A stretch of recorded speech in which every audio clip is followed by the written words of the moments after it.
Jeffrey Dahmer attempted to summon the devil around the time of his first sickening murder, leaving his prom date terrified. Bridget Geiger was just 16 when 18-year-old Dahmer took her on her very first date to their high school prom. She said Dahmer was goofy and nerdy but didn't appear to have a mean bone in his body. He was relentlessly taunted by other kids and didn't fit in, she added.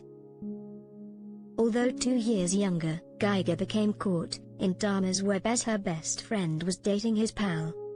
She said she was talked into going to the Revere High School prom with him, but he didn't say 2 words to her all night. Geiger previously said, "We went over to the prom hall, but he disappeared. I thought he went to the bathroom but the time got longer. When he came back they wouldn't let him back in."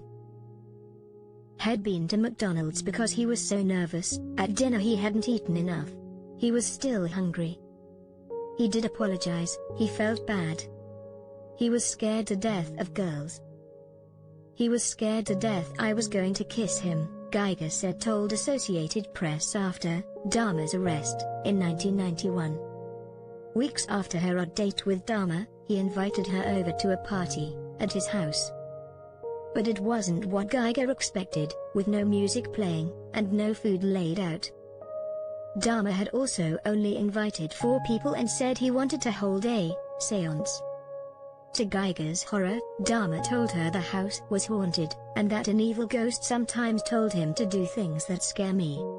They all then sat around a low table, and Lucifer was called upon, sending her screaming in fear. Geiger told Times Daily, in 1991, the flame on the candle snapped. "It scared the crap out of me. I shouted, 'Find the light, find the light. I'm out of here. I don't want any part of this.'" Dahmer showed no reaction to her terror, and he never saw Geiger again. According to Geiger, the séance incident happened around the time of his first murder. She has been haunted by whether it happened before or after he bludgeoned Stephen Hicks to death on June 18, 1978. According to Dahmer's classmates, he made repeated cries for help as a teen, and turned to drinking, calling booze his medicine. Ted Lear and Dahmer attended Bath Elementary together, and were childhood pals before drifting apart during their high school years. The computer engineer said Dahmer was a funny kid who took a wrong turn as a teen. Disturbed, Dahmer would draw chalk outlines of fictional bodies, pretend to faint while crossing roads, and shout things out at inappropriate times. Lear told the Akron Beacon Journal, in 1991, "He was weird, but I met a lot of weird people in grad school too. He was funny. When we were kids, he would make funny comments about things. He was a fun kid to be around as a child. When he got to high school, he was kind of a solemn person. He wasn't as funny." Our paths diverged. He continued along with his craziness.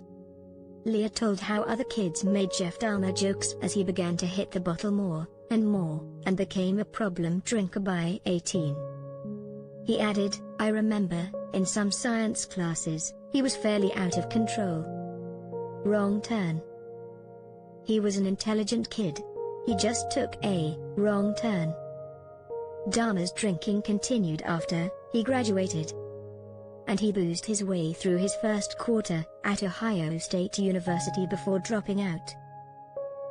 He then joined the Army, but before his 3-year stint was up, he was booted out because of his out-of-control alcoholism. Dahmer's boozing fed into his callous murders as he would ply his unsuspecting victims with drugged drinks. He would lure his victims, almost all of them from ethnic minority or LGBT communities, back to his apartment, often offering to pay them in return for nude photographs. Once there, he would drug their drinks before carrying out his evil acts. He later told the court how once drugged, he would drill a tiny hole into some of his victims' skulls just enough to open a passageway to the brain.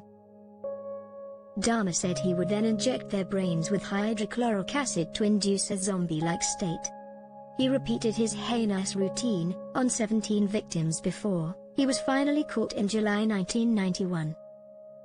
Dahmer met his own violent demise at the hands of a fellow inmate. After being jailed for life at Wisconsin's Columbia Correctional Institution in February 1992. On November 28, 1994, Dahmer was bludgeoned to death by Christopher Scarver, who was in prison for murder.